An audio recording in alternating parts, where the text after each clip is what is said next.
Êxodo, capítulo de número 25. Aleluia. Oh, glória a Deus. Diz assim, no versículo de número 30.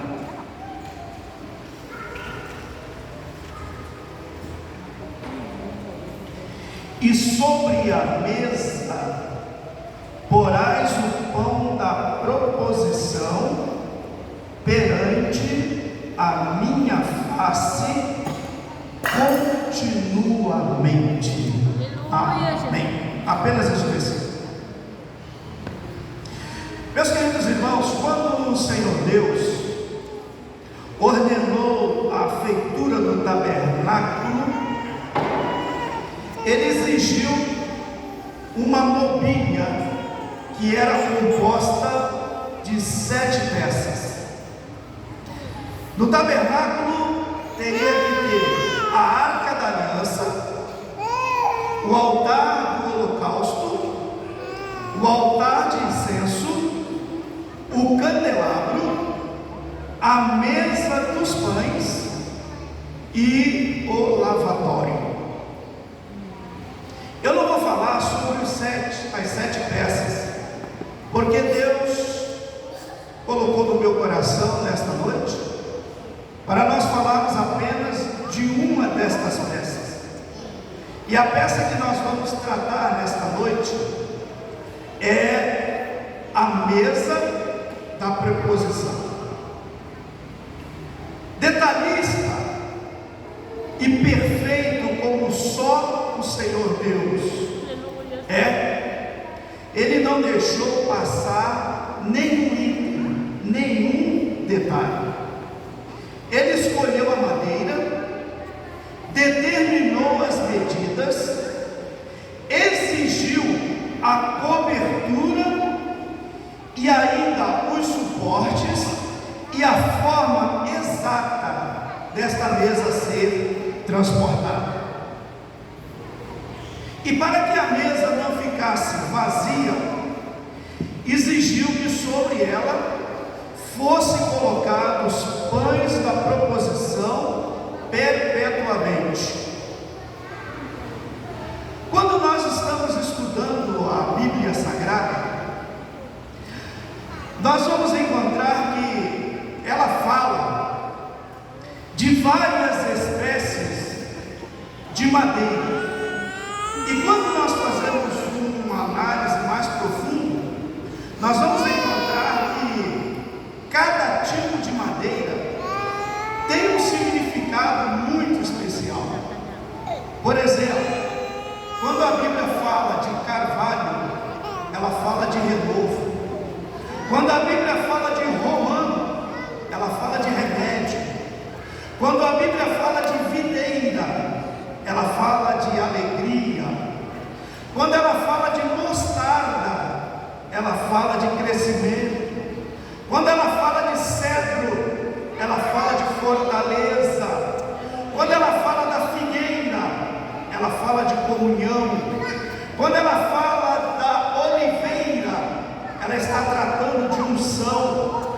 Quando ela fala do císprede, ela está falando de resistência.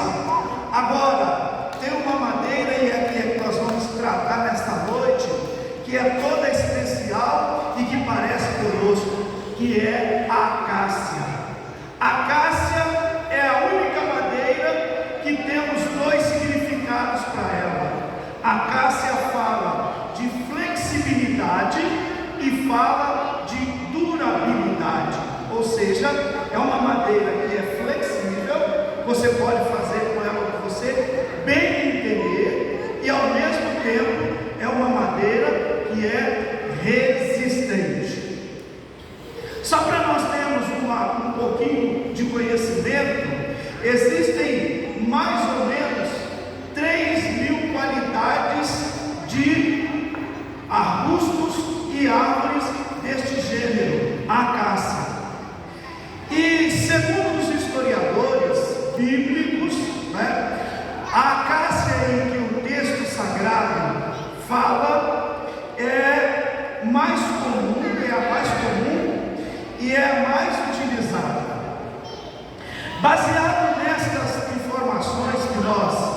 catalogamos, nós vamos destacar alguns pormenores que vai servir com certeza para a nossa vida espiritual, até porque a Bíblia diz que a palavra de Deus não volta vazia, e o culto nunca é realizado para quem ficou em casa, é sempre para quem veio, não é? É para quem está aqui, a palavra é para quem está aqui, o louvor é para quem está aqui, a edificação é para quem está aqui.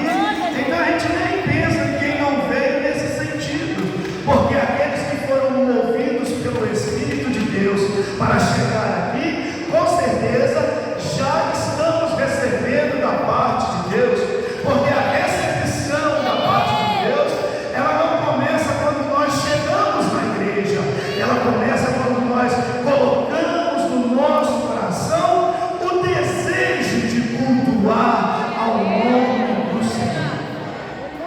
Aleluia. A começar pela arca de Noé, muitos utensílios, muitos móveis que são registrados na Bíblia foram fabricados dessa madeira. Daí nós vamos entender a sua importância nas Escrituras Sagradas. Não menos por isso, é também a madeira que mais se assemelha ao homem. Se não, vejamos, a acácia, do tipo que foi catalogado, que nós estamos falando, é uma árvore cheia de espinhos. Se ela é cheia de espinhos, ela parece comigo. Eu tenho espinho dos dois lados. Antes de aceitar Jesus, eu era cheio de espinho, cheio de problema, cheio de dificuldade, espetava para todo lado. Depois que eu aceitei Jesus, eu continuei sendo cheio de espinho. Só que o espinho agora é diferente. Na primeira área, ou seja, antes de aceitar Jesus, o espinho ele fere, o espinho ele maltrata. Mas quando a gente aceita Jesus, o espinho passa a proteger, porque esse espinho ele se torna o quê? Uma proteção. Aí quando ele se torna uma proteção, o apóstolo João me diz assim: sabemos que todo aquele que é nascido de Deus não peca, mas o que de Deus é gerado conserva-se a si mesmo, e o maligno não me toca. Por quê? Por causa do espinho. Se eu tenho um espinho que me protege contra o pecado, então o maligno não me toca. Todos nós gostamos sim daquela florzinha chamada rosa, mas toda hora que vai chegar perto dela tem que ter cuidado com o espinho, né? Porque bonita é a flor, espinho ninguém quer. E todo cristão tem que ter espinho. Espinho contra quê? Contra o mal, espinho contra o pecado, espinho contra tudo que não presta.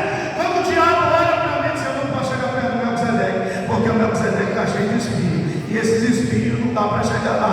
Essa deve ser a vida do cristão. Então, essa madeira parece comigo. A outra observação que nós temos desta madeira: a acácia é uma madeira que ela vai crescendo e vai se entrelaçando. O que tiver perto, ela agarra e vai fazendo um laço. Depois é difícil de tirar. Qual é a lição que nós extraímos aqui? Nós somos irmãos em Cristo Jesus, e como irmãos não podemos ser diferentes uns dos outros. Temos que estar entrelaçados a todo momento, a toda hora, a todo instante. Foi por isso que o salmista, quando está sentado lá, provavelmente é uma ideia do pregador, está lá assentado na direção do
Aleluia.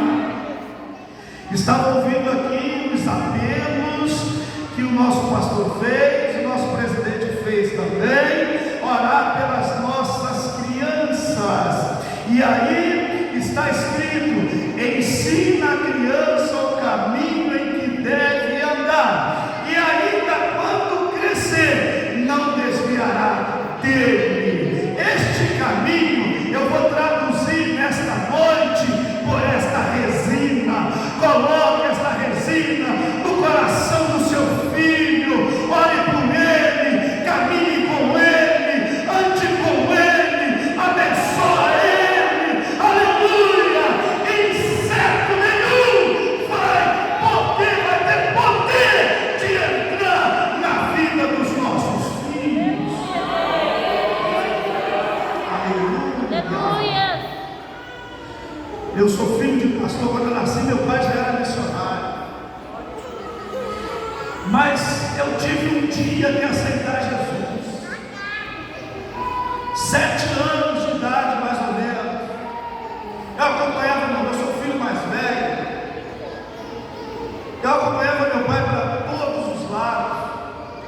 E um dia, num culto no cemitério, num dia de finados, depois que até eu cantava, tocava violão, ia para todo quanto era lugar, falou que era culto, o companheiro do meu pai era eu.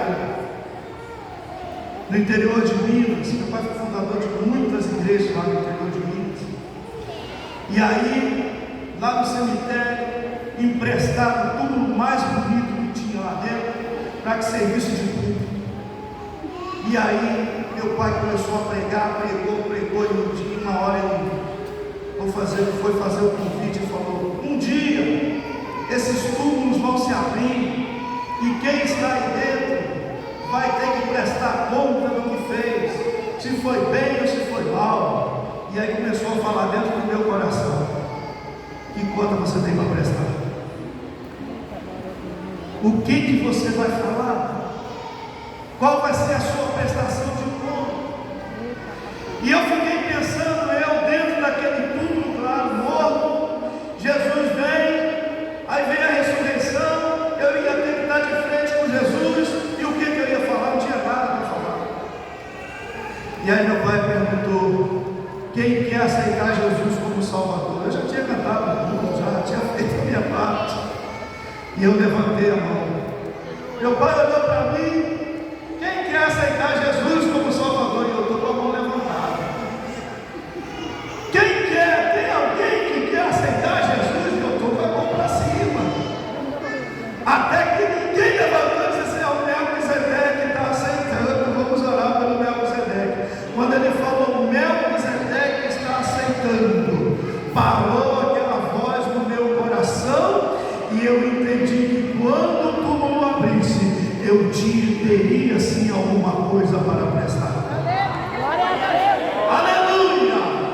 Nossos filhos sim precisam dessa resina espiritual. Nossos filhos precisam ser acompanhados com oração. Nossos filhos precisam ser acompanhados com o ensinamento da palavra de Deus, porque é isso que está aí fora.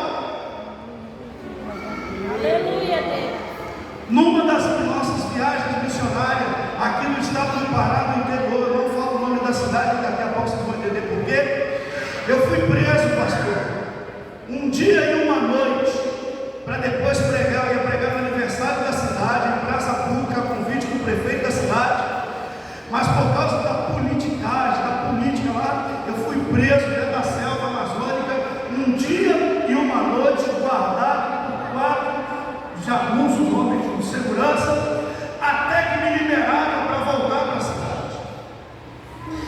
E o que tem nessa cidade? Entre tantas coisas, o que tem nessa cidade? Não tinha, tem.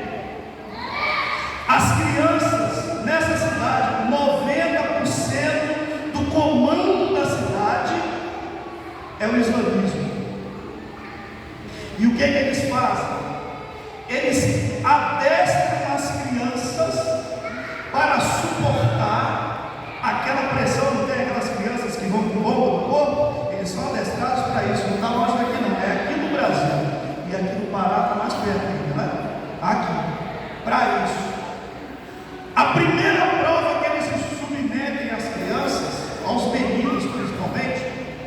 Primeira prova é o homossexualismo.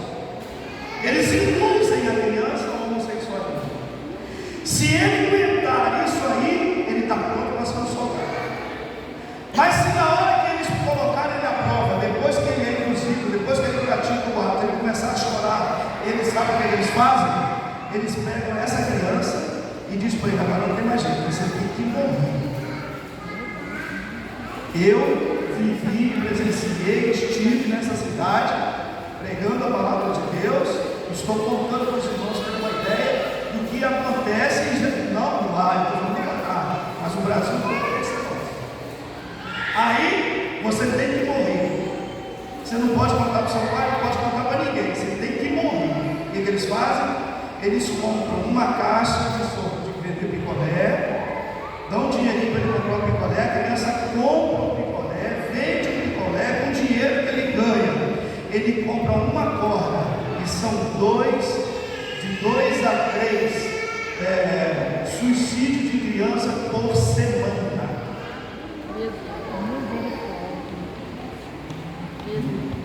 Por semana. Porque aquele ali não serve para ser o soldado. Ele não suportou a prova. Então tem que morrer. Imagina o que é que eles ensinam. Eu não preciso falar muita coisa aqui não. Porque todo mundo tem telefone, todo mundo tem internet, todo mundo sabe o que está acontecendo. O que eu preciso de falar aqui é o que nós temos que fazer para contra-atacar. Porque o que não presta já está aí. E nós somos portadores das boas novas. E quem é portador das boas novas, então fala o que é bom. O que não presta, você sabe que está ali. Então o que eu tenho que fazer? Colocar a resina no coração do meu filho. Oh, aleluia! Aleluia! Oh, glória! Aleluia! O Espírito Santo, inspirando o apóstolo Paulo, fez com que ele escrevesse da seguinte forma: mas o Espírito expressamente diz que nos últimos dias, nos últimos tempos, alguns, muitos, apostatarão da fé, dando ouvidos a espíritos enganadores e a doutrinas de demônios. Alguns, não é para nós. Nós somos a igreja do Deus vivo. Aleluia. Não podemos abrir e nem ceder o nosso ouvido às doutrinas que estão lá fora. Porque aqui nós temos a unção do Espírito Santo. Dentro de cada um de nós tem que existir. Eu não vou falar que precisa e nem que talvez. É obrigatório existir esta resina. Aos Colossenses, Paulo escreveu: portanto, se já ressuscitaste com Cristo, buscai as coisas que são de cima, onde Cristo está assentado à destra de Deus. Glória a Deus, aleluia. Seguindo falando da acácia, a outra característica é a disponibilidade. Ela é uma das poucas árvores que está disponível nos 5 continentes. Em qualquer continente existe acácia. Se é dessa forma, então nós estamos dentro. Porque nós estamos aqui no Brasil, também tem acácia.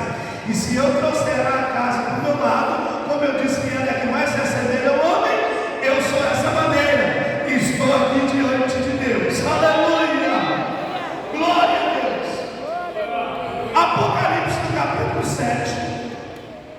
O apóstolo João escreveu: depois destas coisas, olhei e eis aqui uma multidão que não se podia contar, de todas as nações e tribos e povos e línguas, e estavam diante do trono e perante o Cordeiro.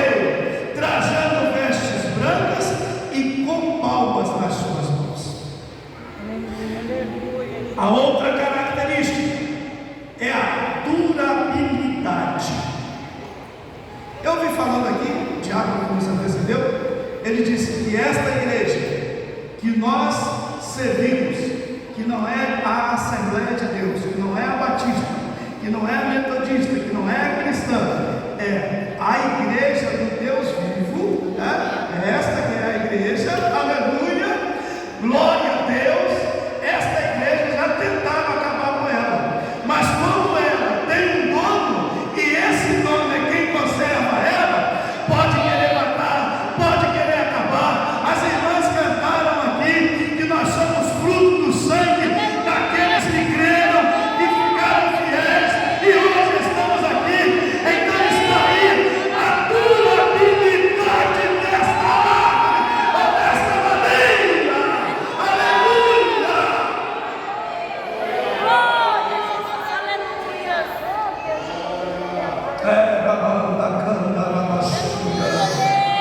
Aleluia! Durabilidade da acácia, ela não apodrece. Está escrito: porque há esperança para a árvore que, se for cortada, ainda renovará e não cessará os seus renovos. Oh, aleluia! Oh, glória! Pode até cortar, mas tem esperança. Pode até chegar lá, mas vamos acabar. É virar as costas e o renovo começa. Aleluia! Oh, glória! O sangue dos nossos antepassados foram jogados na arena. O sangue dos nossos antepassados foram expostos. Mas quanto mais sangue, mais semente. Quanto mais semente, mais fruto. E por causa destes frutos é que nós estamos aqui.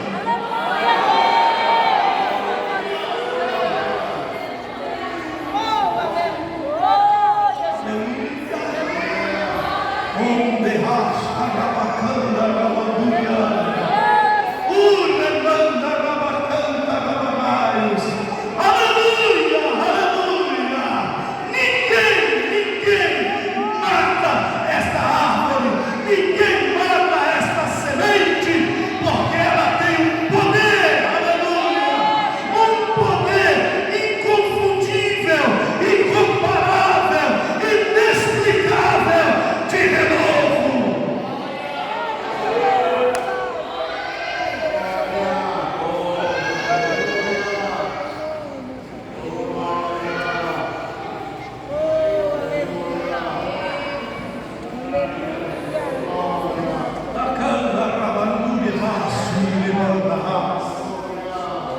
Me lembro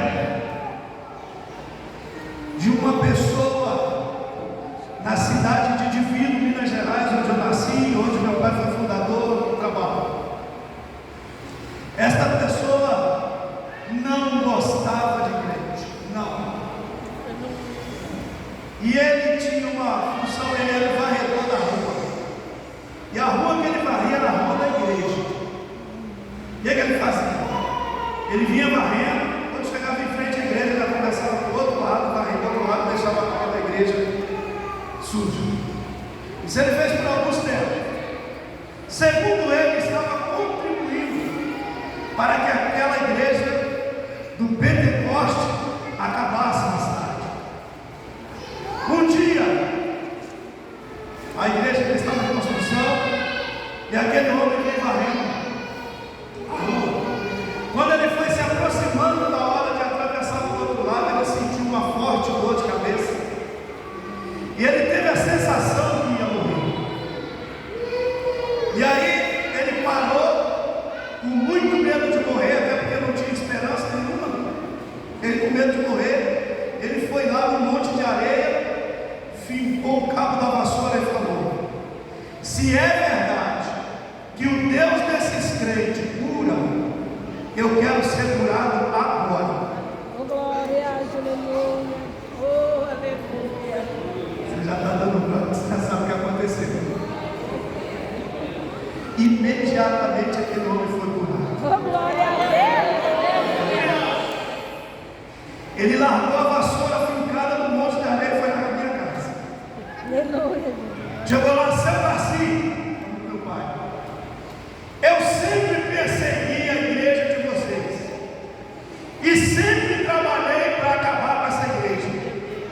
Só que eu senti mal e contou o que ele tinha sentido. E falei com Deus de vocês desse jeito. E eu estou aqui curado, não sinto nada. A partir de hoje, eu passo a ser defensor dessa igreja. E se tornou um dos maiores pregadores da cidade. Aleluia! Ninguém acaba, ninguém corta, porque o dono dela tem o inexplicável poder de fazê-la renovar e frutificar.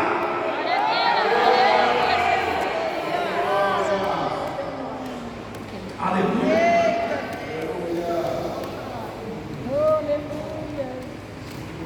A outra característica é flexível, é uma maneira fácil de ser moldada. O salmista, no Salmo de número 119, ele diz assim: ensina-me, ó Senhor, o caminho dos teus estatutos, guardá-lo-ei até o fim. Por todos esses atributos que nós vimos e falamos, com certeza, porque na Bíblia não tem nada por acaso. A Bíblia só tem duas coisas: ou é milagre, ou tem explicação. Nada aconteceu por acaso. Aleluia. E aquilo que tem explicação é para que nós possamos entender. Está escrito no livro de Deuteronômio, né? As coisas reveladas são para nós, e as coisas que estão ocultas pertencem ao Senhor nosso Deus. Glória a Deus. Aí entra o agir de Deus.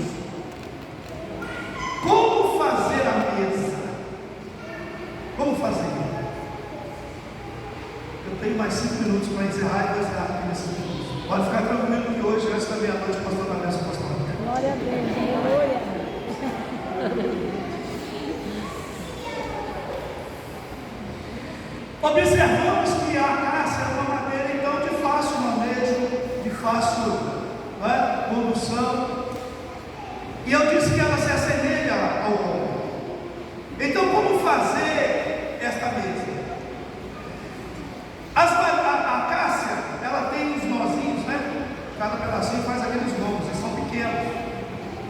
Eles medem entre 21 e 41 centímetros. Então não dá para fazer uma tábua direta da mesa que foi determinada por Deus. Então a primeira coisa que precisa ser feita é aparelhar as tábuas. A mesa da preposição media pelo mais ou menos 90 centímetros. Então, para aparelhar as tábuas, precisa-se fazer pelo menos 3 coisas. Primeiro, tirar os nós. Nó não serve para essa mesa. Tira o nó. Segundo, tirar as torturas, porque ela, quando vai crescendo, ela às vezes está reta, mas às vezes ela torta. Então, o que está torto também não serve. E terceiro, tirar as asperezas. Isso não pertence a mim, mas pertence à palavra de Deus. Aleluia. Se eu sou a acácia, ele corta no tamanho certo, ele tira os nós, porque o nó não serve, não presta, ele tira a gordura, porque ela sempre ser aparelhada, e finalmente, aquilo que é áspero, ele vai tirando. Temos uma tabuinha de 41 centímetros, só que a mesa também não vem. Que fazer então? Unir as tábuas. Eita, brother! São melhor de tudo. São vários pedacinhos de 40 centímetros que precisarão ser unidos uns aos outros para que a mesa seja feita. Se não houver união, não vai haver mesa. Meu Deus. Nem dá para dar glória a esse negócio.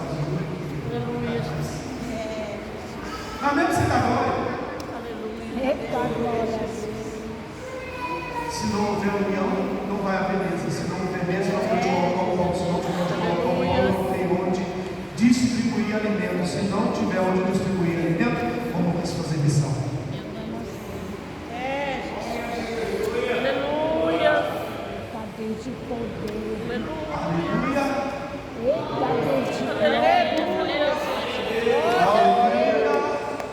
Glória a Deus. Eita, era mais. É um do lado do outro, um ajudando o outro, um cuidando do outro,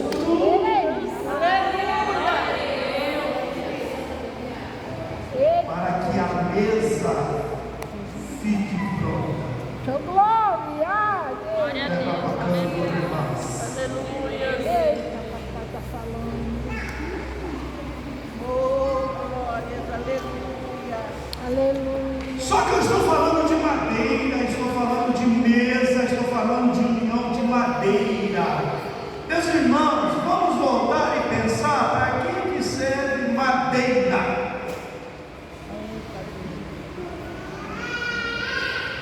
No âmbito espiritual, madeira. Mas o Deus que é perfeito e sabe de todas as coisas, ele diz assim: agora cobre a madeira com ouro puro. Glória a Deus. Vou repetir: cobre a madeira com ouro puro.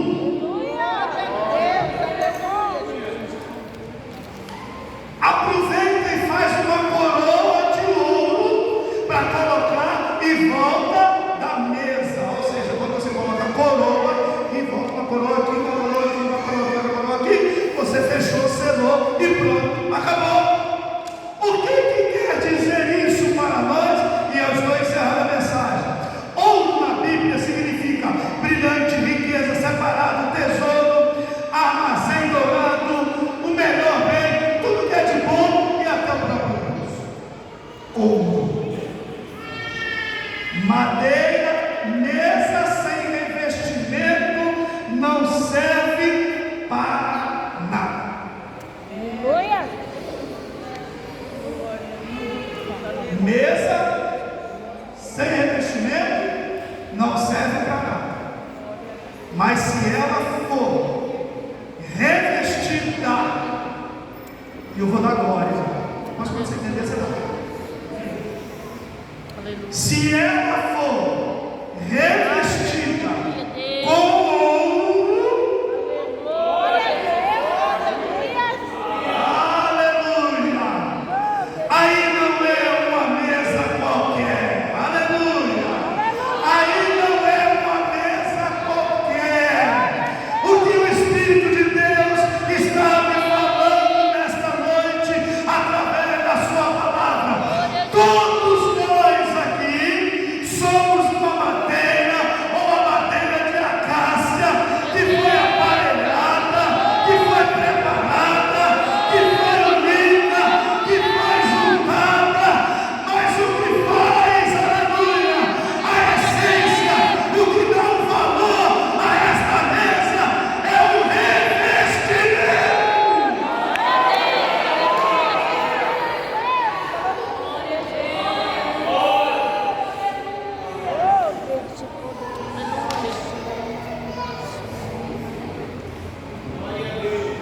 Tem madeiras mais nobres, não tem? Tem, porque a acácia tem. Madeiras, né, de maior valor tem, né? A acácia então passa a ser uma madeira insignificante. Mas aí eu gosto de ouvir o meu amigo apóstolo Paulo quando ele disse: e Deus escolheu as coisas vis deste mundo e as desprezíveis e as que não são, para aniquilar as que são. Melquisedeque, acácia, cheio de mão, cheio de espinho, todo foi aparelhado, foi juntado. A Assembleia de Deus em Primavera do Leste formou uma mesa revestido de ouro puro, aleluia. Aí eu não sou uma madeira insignificante, a madeira está por baixo, mas o revestimento está por cima. Aleluia. Que bom, que maravilha, que nós reconhecemos a nossa estrutura, sabemos que somos madeira, insignificante sim, mas revestidos com Aleluia. o outro. Glória a Deus. Aleluia. Aleluia. Se alguém chegar perto de mim ou de você, o que você é? Eu sou uma mesa. Uma mesa de que madeira? Acácia. Então você não tem importância, claro que não tem. Só que um detalhe: o que está em mim. Oh, glória. Aleluia. Glória a Deus. Aleluia. Oh, glória. Aleluia. Acácia igual Pedro. Lembra do Pedro? E acácia, né? Mas lá na porta falou a porta e disse: olha, eu não tenho, só acácia, eu não tenho prata, não tenho ouro, só ruim mais.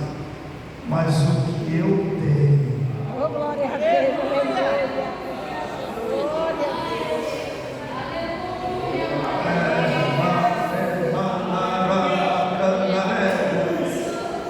O que eu tenho, ou seja, o revestimento que está aqui, a coroa que me envolve, é o que eu vou te dar. Em nome de Jesus, levanta. Aleluia. Fiquemos de pé.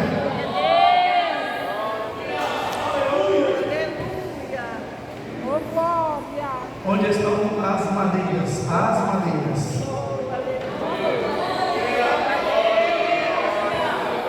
Olha a importância que tem a reconhecer que você é madeira, porque você sabe que madeira só não resolve. Aí quem reconhece que é madeira sabe que precisa de um revestimento. E o revestimento está com você. Eu não vou falar que Deus vai dar não, porque o revestimento já está. Já está. Se por acaso, porque às vezes tem alguns que deixam o couro meio à vontade, e o couro não perde o brilho, né? Mas se ele ficar lá parado, ele vai ficando um pouquinho fosco. Sim, pastor? Não tem problema não. O Espírito Santo está aqui, dá um brilho e funciona. Existe alguma pessoa entre nós que não pertence a nenhuma denominação evangélica? Tem alguém? Não tem? Então nós vamos orar pelas nossas crianças. Aleluia. Aleluia. Quando eu fui missionário no Uruguai, nós fizemos lá um trabalho com as crianças da forma que a gente conseguiu os pais, porque nós éramos considerados como subversivos lá. E aí, tudo que a gente fazia era motivo de prisão. Eu dormia na cadeia quase toda semana, eu ia pregar na rua e essas coisas todas me prendiam. Minha mãe já nem me procurava mais. Eu tinha 17 anos nessa época. E a minha mãe não me procurava mais, porque ela sabia. Meu Zé quando chegou, eu estava na cadeia.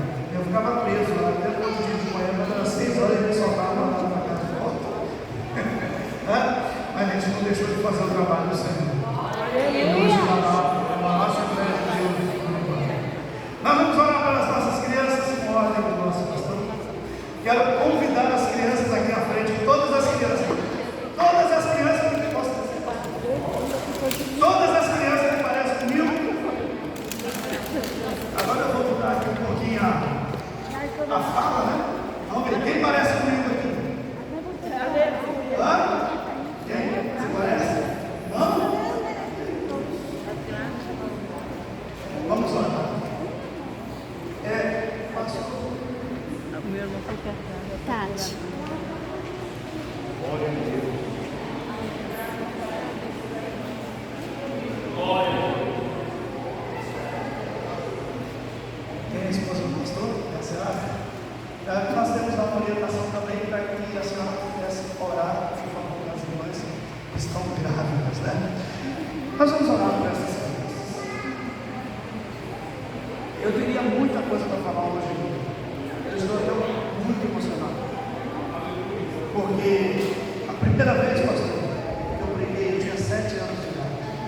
Fui convidado para ser pregador. Não parei mais até o dia de hoje. Glória a Deus. Tenho 63 anos de idade. 63 de Assembleia. 63 servindo o meu Senhor. 63 fazendo a obra de Deus. E eu comecei assim, ó. Eu fui batizado com o Espírito Santo. Me permita, ele está mandando eu te informar. Eu fui batizado com o Espírito Santo. Eu tinha 11 anos de idade. Num mundo dirigido por crianças. que as crianças que dirigiam, uma das crianças que dirigiam. E nesse dia eu e minha irmã Raquel, que já amava o Senhor, fomos batizados no Espírito Santo.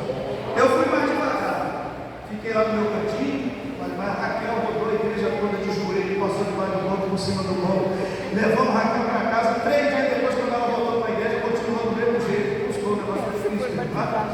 E depois o Senhor Deus confirmou tudo isso, que Raquel foi ser uma pessoa que o Senhor colocou do meu lado, quando eu fazia campanhas evangelísticas. E o Senhor um dia falou assim: eu estou te dando Raquel, para que ela seja a minha voz para você.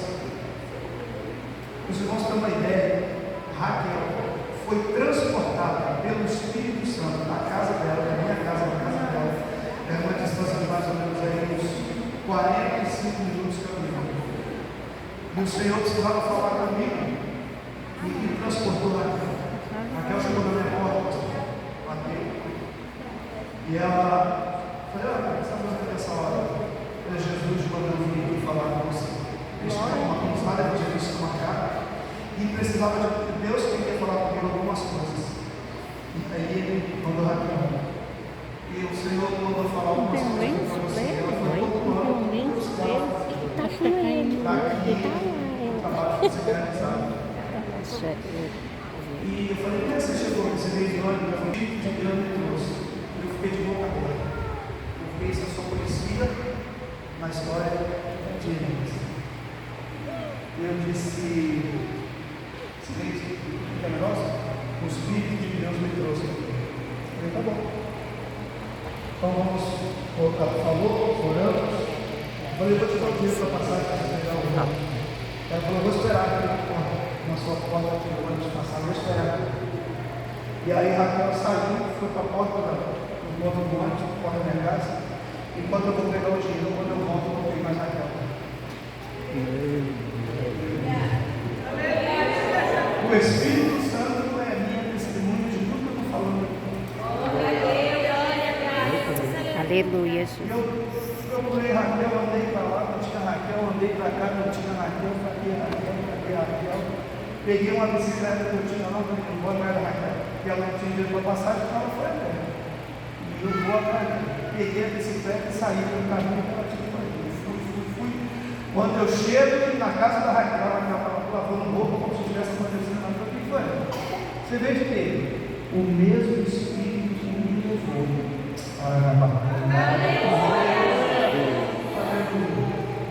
Me trouxe. Eu vim voando nas asas do Espírito Santo. Não vou dizer que aqui está a igreja de amanhã, não, mas a igreja de hoje, de agora. Eu já vou parar de pregar. 63 anos, eu estou agradecendo a Deus que eu não estou descendo os degraus. E se Jesus não voltar, quem vai ficar? Aleluia! E eu tenho certeza que assim como foi na minha vida, vai ser na vida dessas crianças. Aqui está a liderança do círculo de oração, a liderança da cidade, a liderança dos conjuntos, dos pastores que estarão pregando. Nós estaremos sentados ali, ouvindo os nossos filhos, netos, pregando a palavra de Deus. Eu louvo a Deus. Eu tenho um filho pastor, eu tenho um filho presbítero, um diácono, 2 cantoras que estão servindo no nosso Senhor. Aleluia! Oh glória! E aqui não vai ser diferente. Os pais obreiros, que os filhos estão aqui, hoje a gente pode pegar, se já todos já pegaram? Os filhos, os que são obreiros, vamos lá.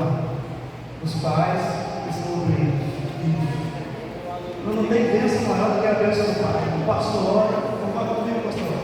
O pastor ora, o bispo ora, todo mundo pode orar, mas a bênção do pai é diferente. Aleluia. Glória a Deus. Ali, ó. É seu filho, Neto? Neto, vai lá. Bênção dobrada, Neto. Bênção dobrada. Aleluia. Oh, glória. Eu não estou com vontade de largar esse microfone, porque eu sinto a presença do Senhor aqui